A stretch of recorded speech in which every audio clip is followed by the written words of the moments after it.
যে প্রাচীন চীনে তারা প্রতিযোগিতামূলক পরীক্ষা চালু করেছিল, যেটা এখন আপনারা বিশেষ পরীক্ষা দেওয়াচ্ছে। একটা জনপ্রিয় বিষয় হলো শিক্ষা।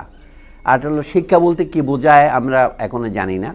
কেউ বলে ভাষা ইংরেজিতে হলে ভালো হবে, সবাই ধরে নিচ্ছে দেশের ভালো চায়, কিন্তু আমরা যা মনে করি তা সঠিক কিনা। আমি দেশের ভালোই চাই, কিন্তু একটা বিখ্যাত ইংরেজি প্রবাদ আছে না, আমাদের একটা ইংরেজি বাংলা নাম সে বলতে পারছি না, সেটা বলে কি, the road to hell is paved with good intentions.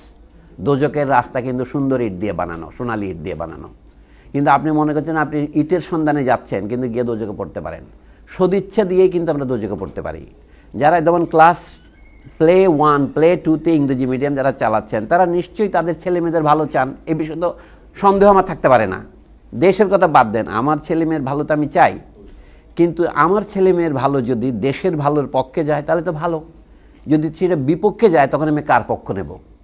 ধরেন মত দুইটা হয়ে গেল। সে মনে করে কি আমার ছেলে মেয়ে যদি আগে উত্তরণ করে, আমরা সকলেই এখন এ লেভেল ও লেভেল দেওয়াচ্ছি, এর কারণটা কি? এইখানে একমাত্র ভালো স্কুলগুলো এ লেভেল ও লেভেল পড়ায়, অথবা ভালো স্কুলগুলো ইংরেজি মিডিয়াম পড়ায়।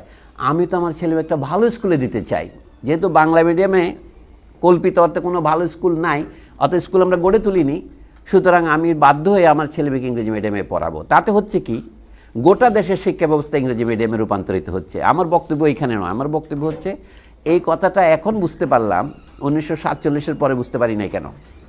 1952 সনে কেন ভাষা আন্দোলন করেছিলেন, কেন বলছেন নাকি বিসিএস পরীক্ষা, তৎকালীন পাকিস্তানি সিএসপি পরীক্ষা বাংলা দেওয়ার সুযোগ দিতে হবে, সরকারি চাকরি বাংলায় করতে হবে, সবই তো বলেছিলেন।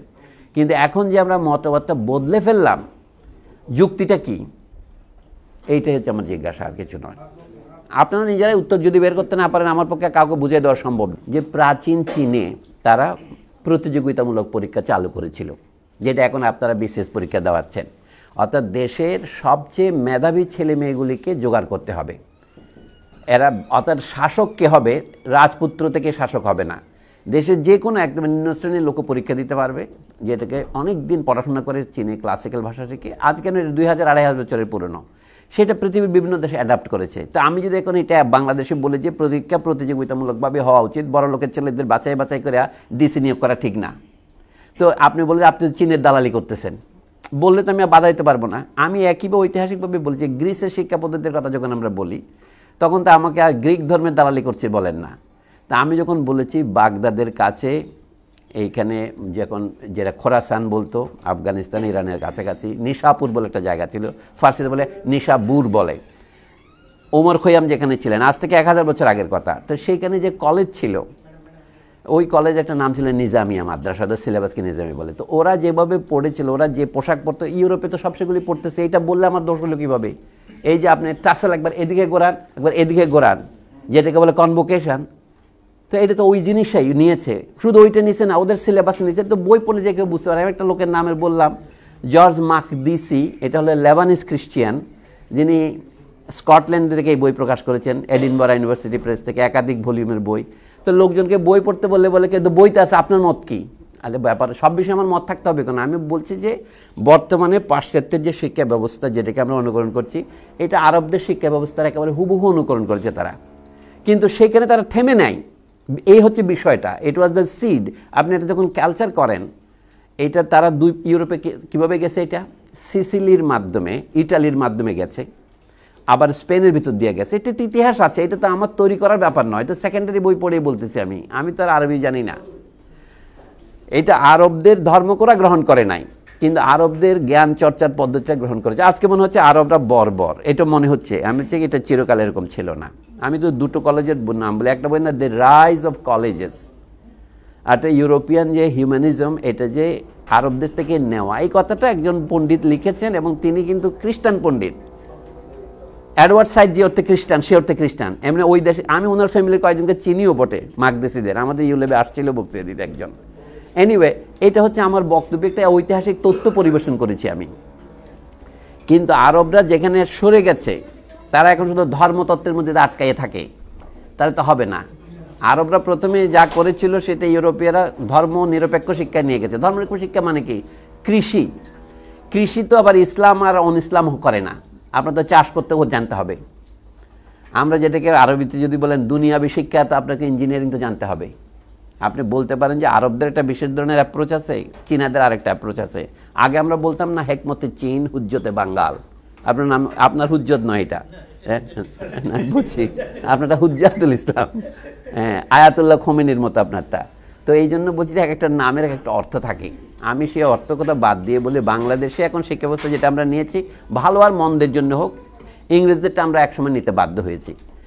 কিন্তু ইংরেজদেরটা নিতে নিতে আমরা স্বাধীনতা সংগ্রামের সময় সবসময় বলেছি দেশীয় ভাষা শিক্ষা না দিলে শিক্ষা সর্বজনীন হবে না।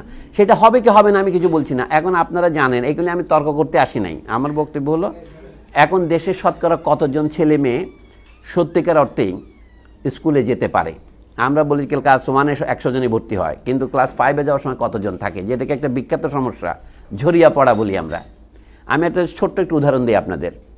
1982 সনে আহমদ সফা সাহেব, নাজিমউদ্দিন মুস্তান বলে একজন বন্ধু ছিলেন সাংবাদিক, তাদের নিয়ে নীলক্ষেতে এখন যেখানে বঙ্গবন্ধু হল আর জিয়া হল, ওই জায়গাটা খালি ছিল, ঘোড়াশাল ছিল। আমি নিজেও দেখেছি, আমি তো 76 সনে বিশ্ববিদ্যালয়ে আসছি। ওইখানে কাঁটাবন বসতে ছিল, লোকে সেখানে মরিচ টরিচ রুপত, বেগুন টেগুন চাষ করতো। ওখানে আহমদ সফা কয়েকদিনের জন্য, যখন জেনারেল এরশাদ সাহেব ক্ষমতায় আসছেন, একটা বাচ্চাদের স্কুল করেছিলেন। রেজা বলে একটা তরুণ ছিল, তিনি নাজিমউদ্দিন মুস্তানের অ্যাসিস্ট্যান্ট ছিলেন। নাজিমউদ্দিন মুস্তান একজন ফার্স্ট ক্লাস সাংবাদিক ছিলেন, ইত্তেফাকে কাজ করতেন। এবং প্রফেসর আব্দুল সালাম যখন বক্তৃতা দিতে এসেছিলেন কার্জন হলে 1979-র দিকে, সেই বক্তৃতার রিপোর্ট উনি এত সুন্দরভাবে করেছিলেন, আমি এই লোকটা ফিজিসিস্ট নাকি, এত সুন্দর রূপ করতে পারতেন। যাও, general field of relativity, rotating fields of relativity, এইসবও উনি এত সহজ বাংলায় লিখতে পারতেন। তো নাজিমউদ্দিন মুস্তানে আমিও ভক্ত। উনি যে স্কুল করেছিলেন আন্তন মাকারেঙ্কোর বই পড়ে, যেটার নাম জীবন জয়ের পথে, আরও অন্যান্য বই ছিল। তো তাদের 7 থেকে 8 মাস এই স্কুল চলেছিল। তার উপর ভিত্তি করে আহমদ সাহেব একটা প্রবন্ধ লিখেছিলেন 10 বছর পরে, 1993-তে। আরবান নামে একটা এনজিও ছিল, এখনও বোধহয় আছে, আপনারা জানেন, সরকারের বড় কর্তা ছিলেন। আরবানের উদ্যোগে একটা সেমিনার হয়, সেই সেমিনারে আহমদ সাহেব একটা প্রবন্ধ পড়েন, নাম অনানুষ্ঠানিক শিক্ষা, শিশু শিক্ষা প্রসঙ্গে। সেখানে আহমদ সাহেব বললেন দুটো কথা, আমি লম্বা করব না। উনি বললেন এইখানে 7-8 মাস শিখে আমাদের একটা অভিজ্ঞতা হয়েছে, এটা চালানো খুব কঠিন ছিল। ওই বাচ্চারা যে অশ্লীল ভাষা গালিগালাজ করে বলে না, ওর বাপ ছিচকা চোর, ওর মা মানে লোক গলায়, এই সমস্ত কথা বলে। তো এইখানে এটা পড়াবো কী করে? তবু আহমদ সাহেব বললেন আমরা 7-8 মাস পরে এটা বন্ধ করতে বাধ্য হলে মনে হয়। তখন জেনারেল আব্দুর রহমান বলে এক ব্যক্তি ছিলেন, উনি একটা রাইভাল স্কুল করলেন ওখানে গভর্নমেন্টের সাহায্য দিয়ে, আমাদেরটা বন্ধ হয়ে গেল। এই কাহিনিটা যাচ্ছি না। আহমদ সাহেব বলে একটা অভিজ্ঞতা লাভ হলো, দেখলাম যে বস্তির ছেলেমেয়েরা মধ্যবিত্ত শ্রেণীর সমবয়সী ছেলে মেয়ের চাইতে অনেক দ্রুত শিখতে পারে। বিশেষ করে আনন্দের সাথে যদি তাদের শেখায়, তাহলে দেখা যায় তারা সেটা আয়ত্ত করে। উদাহরণ, একবার একটা ফুটবল টিম করেছিলাম, দেখি যে বস্তির ছেলেমেয়েরা ব্যাটার খেলে। ওরা তাদের মা বাপকে সাহায্য করার জন্য কেউ নিউ মার্কেটে মিন্তির কাজ করে, কেউ এখানে জোলা ছেলে, কেউ মানুষের খাবার দিয়ে যায়। আহমদ সোহার কোনো একটা ছেলে খাবার দিতে যেত তার ইন্টারন্যাশনাল হোস্টেলে। তখন এই দেখে উনি বললেন যে এদের সমস্যা কি, 6 মাস থাকতে পারে না এক জায়গায়, মা বাপ তাদেরকে কাজে লাগায়। তখন উনি একটা উপদেশ দিয়েছিলেন সরকারি কর্মকর্তাদের জন্য, এনজিওদেরকে বলছিলেন যে এই যে আপনারা যদি আন্তরিক হন, আমাদের এই গরিব ছেলে মেয়েদের তারা কেন ঝরে পড়ে, কারণ দিনে 8-10 টাকা তাদের উপার্জন করে মা বাপকে দিতে হয়। এখন মা বাপ তাদেরকে 6 মাসের বেশি আমাদের স্কুলে রাখতে পারে না। আমরা কোনো বেতন দিচ্ছি না, তাদের নিচ্ছিও না, কিন্তু তা হবে না, তাদেরকে কিছু দিতে না পারলে তারা এখানে থাকতে পারবে না। তাহলে উনি পরামর্শ দিলেন, দেশে এই ধরনের যদি ঝরিয়া পড়ার সমস্যা সমাধান আপনারা করতে চান, তাহলে তাদেরকে শ্রমের সাথে যুক্ত করেন। ওনার মাথায় ওই রাশিয়ান মডেল কাজ করতেছিল, কিন্তু রাশিয়ান বিপ্লবটা এখানে হয় নাই। মডেলটা কি, যারা কাজ করবে, মানে ওই যে যেমন সংশোধনাগারের মতো, কিশোর সংশোধনাগারের মতো, তাদেরকে বেতনও দিব এবং সেইটা তাদের পড়াশোনার সাথে যুক্ত হবে, তাহলে মা বাপ তাদের ছাড়াইয়া নেবে না। একটা উদাহরণ দিচ্ছি আমি। তো এই সমস্যা যদি আমরা বুঝতে পারতাম, তাহলে হয়তো আমাদের হতো না। আমরা এখন কী করেছি, নীলক্ষেতের বস্তি আর নাই, কিন্তু বস্তি বছিলায় চলে গেছে, অন্য জায়গায় চলে গেছে। বস্তি সমস্যার সমাধান কিন্তু আমরা করি নাই, আমরা বস্তিটাকে লুকাইয়ে ফেলাইছি। ঢাকা শহরের কেন্দ্রস্থলে বস্তি রাখা যাবে না, এটা এই উচ্ছেদ। কিন্তু আপনারা তো সব কিছু বলেন 75-এর আগে সব ভালো ছিল, 75-এর পরে সব খারাপ। আমি কিন্তু এটা বলতে পারবো না, এটা কথা ঝুঁকিপূর্ণ হয়ে যায়। 75-এর আগে সব ভালো ছিল না, 74 সনেই কিন্তু এই বস্তি উচ্ছেদ করা হয়েছে। এটা আপনি জোর করে এরশাদের আমলে আনতে পারবেন না, ইতিহাস কিন্তু বিকৃত করা যাবে না। অর্থাৎ ঢাকা শহরের যে বিউটিফিকেশন মধ্যবিত্ত শ্রেণীর, এটা ধারাবাহিক, এটা 72 সন থেকে শুরু হয়েছে। তো সেইখানে কিন্তু আমরা বাচ্চাদের সংখ্যা কমানোর উদ্যোগে অনেক সফল হয়েছি। বাংলাদেশের এখন যে বিশ্বব্যাপী অর্থনৈতিক সাফল্যের গল্প আমরা করছি, খুব ভালো, কিন্তু এর মধ্যে আমাদের পরিবার পরিকল্পনার বিরাট একটা সাফল্য আছে। আমরা তো বিশ্ববিদ্যালয়ে যখন পড়ি তখন 70 দশকের প্রধান আলোচনার বিষয় ছিল কি? Population explosion. বাংলাদেশ একসময় জনসংখ্যার ভারে বঙ্গোপসাগরে ডুবে যাবে। এখন ক্লাইমেট চেঞ্জ আসতেছে। প্রত্যেক সময় আপনি যদি সরকারে থাকেন, ওবায়দুল কাদের সাহেব সঠিক কথাই বলেন, অ্যাডজাস্ট করতে হয় মন্ত্রী পদে থাকলে। তা আমি কথাও কিছুটা অ্যাডজাস্ট করে বলতে হবে আমাকে। আমি সব কথা বলবো না আপনাদের, অ্যাডজাস্ট করে বলতেছি। অনেক সমস্যার সমাধান হয় নাই আমাদের। তার মধ্যে একটা হচ্ছে, উদাহরণ দিয়ে বলছি, দেশ তো স্বাধীন হচ্ছে 50 বছর। আপনি এখানে সব বলবেন সামরিক শাসনে সব খারাপ হয়েছে। জানি সামরিক শাসন 15 বছর ছিল, বুঝলাম। তারপরে বেসামরিক শাসন তো 35 বছর ছিল, দলে দলে ভাগাভাগি করে, এখনো ভবিষ্যতেও থাকবেন। তো শিক্ষার এই অবস্থা কেন? আপনি ক্লাস 5 পর্যন্ত শিক্ষা সবার জন্য করতে পারেন, আর ক্লাস 5 পর্যন্ত করে কোনো লাভ নাই। শিক্ষা সম্পর্কে আমাদের সবচেয়ে ভুল দেখা হলো কি, 5 পর্যন্ত পড়ালে তাই এসে কর্ম উপযোগী হয়। সম্পূর্ণ মিথ্যা। এখন নতুন মিথ্যা তৈরি করতেছি আমরা, 8ম শ্রেণী পর্যন্ত পড়লে হবে। আমার সামর্থ্য নাই, আমি 5 নয় 3ও পড়াতে পারতেছি না, সেটা একটা বাস্তব সত্য। কিন্তু যদি আপনি তত্ত্ব দেন, আপনার শিশু ইন্টারমিডিয়েট পর্যন্ত না পড়লে আপনি তাকে ছাড়েন না, আর অন্যের ছেলেকে ক্লাস 5-এর পর ছাড়তে চান, তাকে ঠোঙা বানাতে দেন, তখন বলে কি, এর রাশেদাকে চৌধুরী বলে এক ভদ্রমহিলা আছেন আমাদের দেশে, বড় নেত্রী, উনি আমাকে, আমরা কয়েকটা ছেলে মেয়েকে পড়াতে চাচ্ছি, আপনি তার বিরোধিতা করতেছেন। দেখেন, এটা বলে আমার বিরুদ্ধে কেন বলা হয়, সে আপার প্রশ্নের উত্তর। আমি বললাম, আপনার ছেলে মেয়ে যদি ইন্টারমিডিয়েট পর্যন্ত না পড়ে, আপনি তাকে প্রাথমিক শিক্ষা সম্পন্ন করেছে, মানে জেনারেল এডুকেশন সম্পন্ন করেছে মনে করেন না, আপনি তাকে আর্মির অফিসার পদে ঢুকতে দেবেন না ইন্টারমিডিয়েট না পড়লে, কোথাও পারবেন না। অপরের বাচ্চাকে আপনি তো বলছেন, বললেন দেশের শতকরা 20 জন তো উচ্চ শিক্ষা নেবে, আর 80 জন তো নেবেই না। আমি সেই সিলেকশনটা আপনি কি কোন পদ্ধতিতে করবেন? চীনের পদ্ধতিতে করবেন না ভারতের পদ্ধতিতে করবেন? ব্রাহ্মণের ছেলে ব্রাহ্মণ হবে সেভাবে করবেন, নাকি আপনি বলবেন ম্যান্ডারিনের মতো প্রতিযোগিতামূলকভাবে সবাইকে সুযোগ দেবেন? ইকুয়ালিটি মানে এই নয় যে সব আঙ্গুল সমান হবে, সুযোগ সমান হবে। আমি কোনো কমিউনিজমের কথা বলছি না, আমি বলছি পৃথিবীতে পরীক্ষিত গ্রিক পদ্ধতি, ভারতীয় পদ্ধতি, চীনা পদ্ধতি, এগুলো আলোচনা করলে তো কোনো অসুবিধা নাই। ভারতীয় পদ্ধতিতে ভালো বলি, আমি তা হিন্দু হয়ে গেলাম না।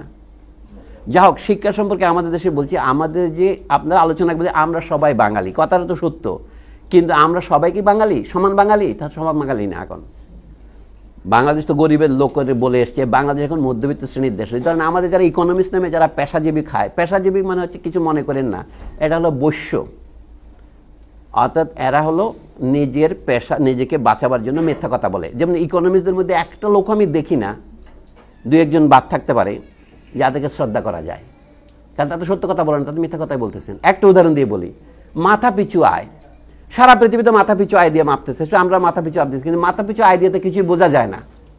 দেশের সর্বনিম্ন আয় যাদের, তাদের আয় কত এইটা বলেন, এবং তারা একটা মানবিক জীবনযাপন করার মতো আয় করতে পারছে না, তাহলে আপনার দেশ উন্নত হচ্ছে বা হচ্ছে না? আপনি যদি মাথা পিছু আয় মাসে, আমাদের এখন বছরে $2,500 হয়েছে, $5,000 কেন, $20,000 হলেও দেশের কোনো উন্নতি হবে না। আপনি বলেন হ্যাঁ গত বছরের চেয়ে এবছর ভালো তো, যেহেতু আমাদের জাতীয় আয় বেড়েছে, এটা ঠিক আছে, কিন্তু এই মাপ কোনো রকমের সত্য প্রকাশ করে না। অ্যাভারেজ, আমরা বিভিন্ন রকমের স্ট্যাটিস্টিক্যাল অ্যাভারেজ করি, মিন, মিডিয়ান, মোড করি, আপনি যেটাই নেন না কেন কোনো লাভ হবে না। তো আমাদের জানার প্রশ্ন, আমার বক্তব্য হচ্ছে, বর্তমান দেশ যারা চালাচ্ছেন, যাদেরকে হর্তা কর্তা বিধাতা বলা যায়, পলিসি, উনি বলেন না গভর্নমেন্ট এটা চাচ্ছে, তো গভর্নমেন্ট ইংলিশ ভাষণ কেন করতেছে? যেগুলো মনে করি ছেলেমেয়েরা তেমন থেকেই এ লেভেল ও লেভেল পড়বে, বরঞ্চ দেশে রাখি। তো আমি তো এগুলির বাধা দিতে পারবো না, কিন্তু আমি বলতেও পারবো না এই পথে আলো জেলে পৃথিবীর ক্রমমুক্তি হবে, এটা সম্পূর্ণ মিথ্যা কথা। এটা ক্রমমুক্তির জন্য করা হচ্ছে না। আপনি সবসময় একটা ইস্যু পাবেন, আপনি দেশের শতকরা 100 জন লোককে শিক্ষা আসলে দিতে চান কি চান না, তার 1 লক্ষ পথ আছে, আপনি তো একটা অবলম্বন করার জন্য প্রস্তুত নন, কারণ আপনার তো সবসময় ফান্ড অ্যালোকেশনের প্রশ্ন আছে। আপনার ডিফেন্স বাজেটে কত দিবেন, সত্য কথা যদি বলেন, আপনি পুলিশের জন্য কত দিবেন, আপনাদের আইন শৃঙ্খলা রক্ষা করতে হবে, আপনাদের জঙ্গি দমন করতে হবে। আমরা তো সমস্যা পাচ্ছি দুটোই এখন, একটা হলো জঙ্গি দমন, একটা হলো মাদক।